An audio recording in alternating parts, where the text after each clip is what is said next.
इथे मी ब्रेड पकोडे बनवण्याकरता बटाटे घेतलेत, बटाटे उकडून घेतलेत। आता यांची साल काढून घेऊया। आता इथे मी बटाट्याची भाजी बनवण्याकरता टोप ठेवला, त्याच्यात तेल टाकूया। पहिले आता भाजी बनवून घेणार। तेल गरम झालं का याच्यात आपण मोहरी टाकायची, मोहरी चांगली तडतडू द्यायची। इथं आता हिरवी मिरची टाकते मी बारीक चिरलेली। मिरची तुम्ही तुमच्या हिशोबाने घ्या, तिखट किती काय। आणि मिरची कमी तिखट आहे म्हणून मी घेतल्या।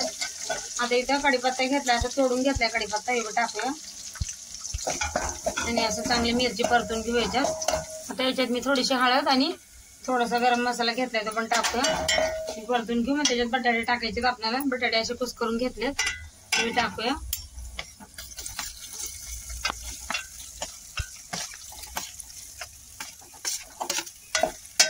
आणि असं मिक्स करून घ्यायचं आपल्याला ह्याला। आता याच्यात आपण चवीपुरते मीठ टाकूया आणि मिक्स करून घेऊ भाजी आपण। आता भाजी आपली झाली मस्त, सगळे असं करून घेतलं परतून। आता याच्यात आपल्याला टाकायचं बारीक चिरलेलं कोथिंबीर। अगोदर लिंबू पिळून घेऊया, त्याच्यात थोडासा लिंबूचा रस पिळला का मस्त लागते। आणि आपण असं मिक्स करून घेऊ। कोथिंबीर टाकूया आता। आणि आता आपण ही भाजी थंड होऊ देऊ। इथे आता बेसन भिजवून घेऊया आपण। इथे मी तांदळाचं पीठ घेतले थोडस।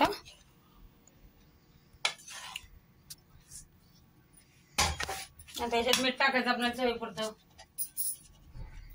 थोडीशी लाल मिरची वरतून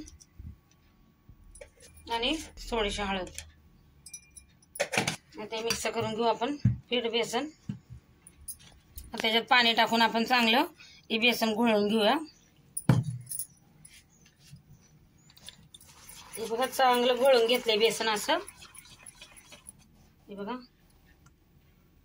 आता याला आपण ठेवून देऊया। इथं बेसन चांगलं असं घोळून झालंय। आता याच्यात मी थोडंसं तेल टाकते, गरम केलंय तेल थोडंसं, हे टाकून देऊया आणि याला आपण चांगलं असं मिक्स करून घेऊ। मस्त लागतात आपले ब्रेड पकोडे, भाजी म्हणा। इथं आता ब्रेड घेतलेत मी, यांच्यावर आता चटणी लावायची आपल्याला।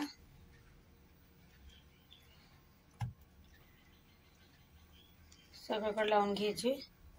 आता इथं भाजी ठेवायची आपल्याला बटाट्याची, आणि असं सगळीकडून पसरून घ्यायची भाजी।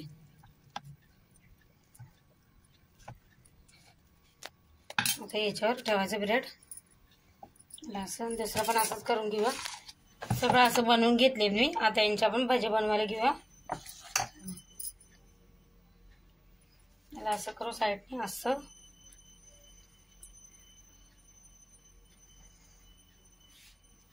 इथे तेल ठेवले मी गरम करायला, आता याच्यात टाकूया भाजी। अशी एक एकच सोडणार आहे मी। इथं आपण आता वरतून तेल टाकूया, याचं असं असं साईलात राहू।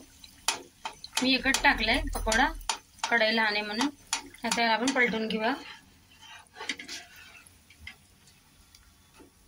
हे बघा मस्त असं कलर आलाय, याला पण इकडून पण असं कलर येतो मस्त। हे बघा मस्त तळून झालंय आपलं पकोडा।